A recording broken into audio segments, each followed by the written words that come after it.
Good evening and salutations, my GH fans. Hmm.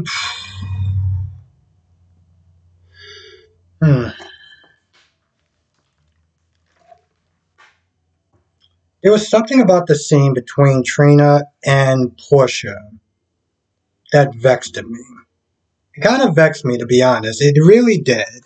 Because my whole thing is, when she first got there and she was with Spencer, and Spencer was like, "Are you worried that your mother's going to run into you? You're going to see you?" And of course, she was like, "No, I'm here for you," and stuff like that. And they talked and whatnot about pretty much everything from the kidnapping of Esme to the fact that he wants the baby with him, which I'm going to be honest, I don't 100% agree. But don't get me wrong, I think it's much better for the baby to be with him than the baby to be in Spring Ridge. But as far as Esme not having any access to that child, I'm not with it. If this was the old Esme, okay, fine, I get it. She was very evil person, did a lot of evil things, but she's not that person. And unless you're a really terrible, awful, god awful human being, every mother has a right to be with their child. So I'm not with this whole plan of, him just completely taking the baby out of her life. He also, I'm going to be honest, it's been a couple of days and I'm just getting kind of annoyed with him whining about how Esme seduced him and used him with Ryan and stuff like that. It's like, even Laura at the while was like, all right, listen, the pity party is over. You need to sit there and learn from your mistakes and do better. Okay?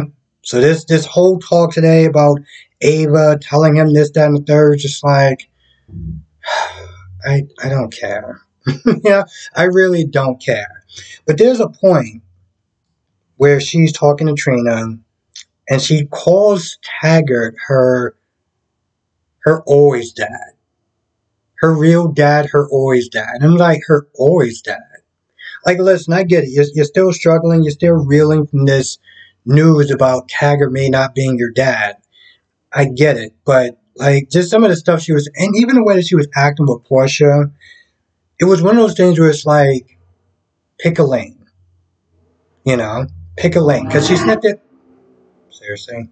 Pick a lane because she's not there trying to ask you about your day and about the project and stuff like that. And she's all like, oh, I'm not there yet. I'm like, then why'd you sit down for? If you weren't there yet, if you weren't ready to sit there and actually have a conversation with her, then you could have just been like, you know what, listen, I'm just not there yet, and just left. But the fact that you sat down and kind of had a little bit of a convo was like, just pick a lane. I don't like the whole, and I get that she even says that, one day, we'll get to that point. But if that point isn't today, then like, yeah, that's just how I felt about that whole thing. Just say deuces and see you later. So Hat Daddy, aka Marshall, finds out that he didn't have schizophrenia. And the way that she said it, it bothered me a little bit. Well, I actually tell you the truth, I guess it made sense because she didn't want to be liable for any sort of misinformation. Because she was like, judging by the test, you don't have it. And so Marshall's like, are you sure? You sure 100%? He's like, well, I'm not a psychiatrist, but you just said that he didn't have it. So now he has to then deal with the fact that he left his kids for a diagnosis that he didn't even have. He's sitting there questioning, like, how was that so misdiagnosed? How did this mistake happen so long ago? Because it was so long ago. Um, my issue with his whole I'm being shocked and I'm being like, oh, I can't believe I missed out on. I was like, yeah, that's true, you did. But when they both turned 21, 22, what was your excuse then? You know? And this is my issue. This is something that they just will not address. They're just gonna sit there and look at this like it's a whole blanket term to all the way up to now, not opposed to, I mean, this dude is literally like in his, probably going to be late 40s. And at any point in time, you could have came back. And you did. But they're not going to talk about that. They're just going to sit there and talk about how he left his family and it was all waste and da da da da. And I'm just going to be sitting there watching like, yep. And what about the last, well, when they were 21? That's all I'm going to be sitting there thinking the whole time. The thing about soap operas, and some of the things that I do struggle to either understand, accept, or, yeah, pretty much struggle and accept, is because I'm a very logical person. And when it comes towards soap operas, specifically soap operas, or just TV in general, but specifically soap operas, there's just a lot of stuff that they do that just don't really add up, you know? And some of the things they do, some of the things that does go on, the excuses is always because of an emotional reaction, you know? This is a conversation I had with DC Soap Sanctuary when we did our live stream. We looked at Portia's situation. And I came at it from a very practical, logical standpoint. DC came from it from a very emotional standpoint. And so I guess that's the way a lot of times I do my reviews. I mean, don't get me wrong. It's not something they're saying that I don't have a heart or anything like that, or, well, you know, I can be a dick at times, but I do have a heart. My point is that I look at things in a very logical setting. That's why the whole Marshall thing just, that's why the whole Trina thing with Portia was just like, bro, just pick a lane.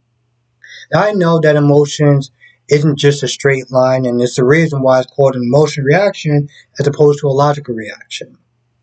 But that's just how my brain works sometimes, so there's that. Now, Laura's outside, and Laura's in there trying to, you know, talk to Esme and try to get her to back down as far as taking the baby to Springbridge. And at first, Esme didn't want anything to do with any of them. But, you know, seeing how kind Laura has been and seeing the way she's been up until this point, she does feel like she can trust her a little bit, at least compared to her son and her grandson and pretty much the rest of the Cassadines. And she even does say, you know, I want to try to have some sort of, you know, to have some sort of compromise, you know. But she is, you know, insistent on taking the baby back to Springbridge. And, you know, Laura comes to Spencer and tells him the news, and, you know, Spencer's not happy about it. You know, he talks about he wants to go to war, he wants to take her to court, and this, that, and the third, and I'm just like, you know, he's upset. And so part of me, again, you know, the thing with Spencer is that I don't like the character. But with that being said, I'm not totally unsympathetic towards him. You know, Trina gave, you know, she got Spencer's brother a blanket.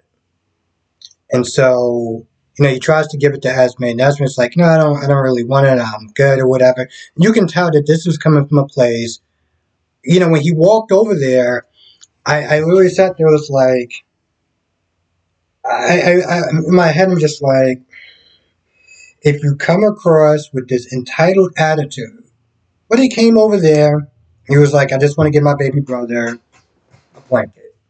You know, it's going to be cold outside. He made, you know, need some extra layers and stuff like that. And I felt for him. The thing about Spencer, with this whole, I want to take the baby and this, that, and the third, I'm just like, bro, at times in life, you can't always get what you want. And for a very long time, that's how you grew up. Used to getting every single thing that you want. You know? As the mother of that child, she has rights. And I get it. Y'all have a bad history. She did some bad stuff to you. But she's also lost a memory. And you can clearly see that she isn't the same woman that was doing all that stuff. On top of that, again, that is her child. Now, you may have some legal standings. That may be your brother. But at the end of the day, like her or not, you got to respect that. And that's the problem. He's so emotional over the fact of what she did that he's not sitting there thinking like she doesn't have rights. That's just not how the world works. And yeah, Liesel Liesel has some really stupid reasons of why she's upset with Scott.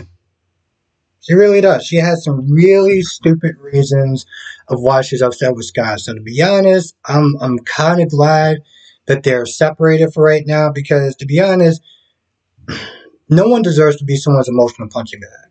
And I get that she's going through a lot with Britt's death, but here's the thing though. Scott lost two children of his own. Okay? And there is nothing worse in this world than a parent outliving their child. But yet she wants to be so angry because he took Liz's side and this, that, and the third. I'm like, that's stupid. Like Liz is kind of her family, and also he's a lawyer. He's going to be sitting there taking cases. Whatever. Honestly, to tell you the truth, her reasoning for her being upset with Scott is just idiotic and stupid. It really is. But she's sitting there talking to Victor, and she does say that she feels bad for Victor, and Victor's all like, yeah, I missed out on time for my son. I'm like, bro, honestly, to tell you the truth, I don't even feel bad for him. Because he looked at Valentine like it was an acceptable loss. So whatever grief or sadness that he got going on, I can be honest, I can care less. Um, but he does want to sit there and try to hook up with her, and she's like, nah, I'm good. I'd rather just be alone. I'm like, good. Good. Go on, be alone. I don't go somewhere. And yes, I am sympathetic about her losing Britt, but I am not sympathetic about the way that she's treating Scott.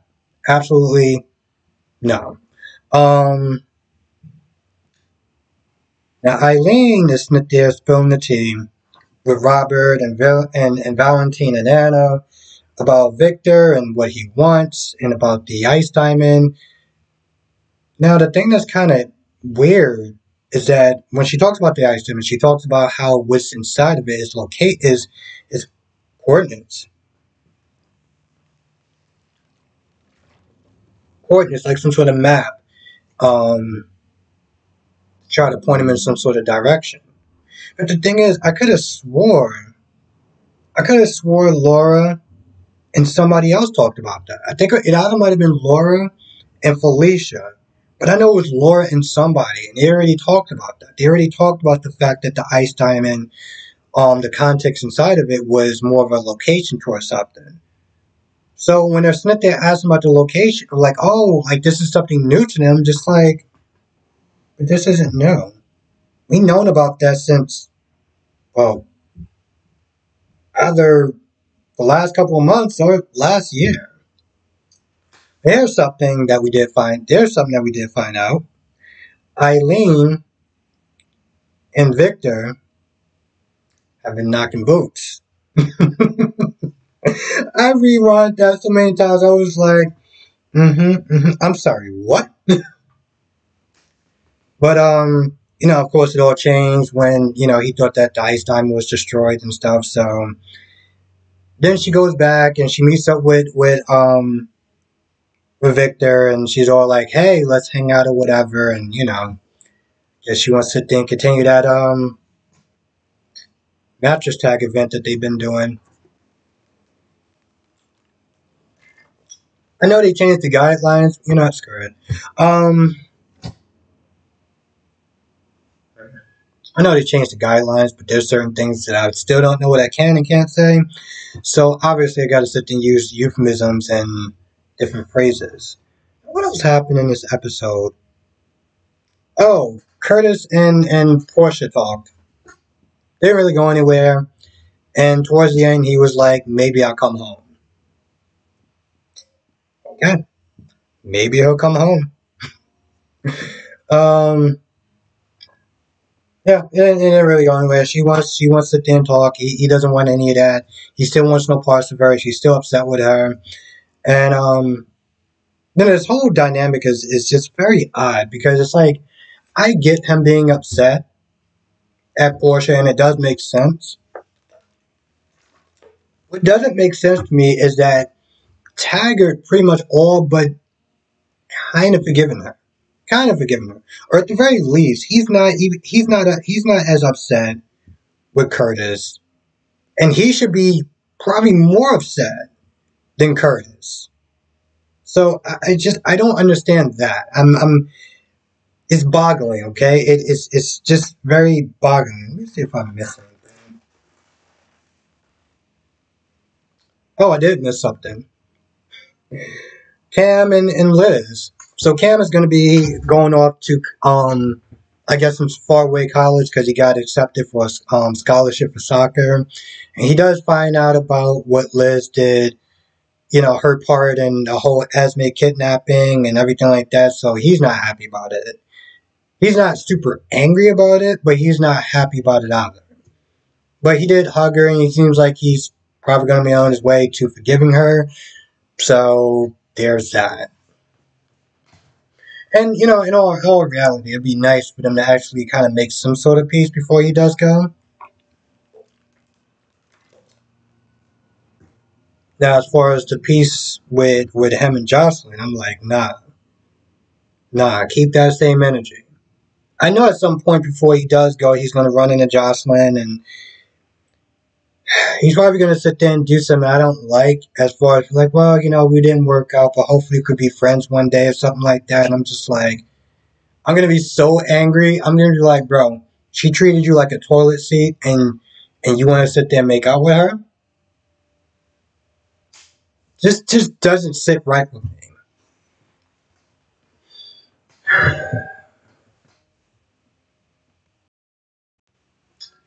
Yeah, I can't really think of anything else that happened. So with that being said, I'm gonna go. I want to thank you for watching. Be safe, and well, he really did have a lot of characters in this episode. I don't know, here's the thing, whenever he puts so much characters into an episode, I always feel like I'm going to forget someone. But nope, I think I'm good.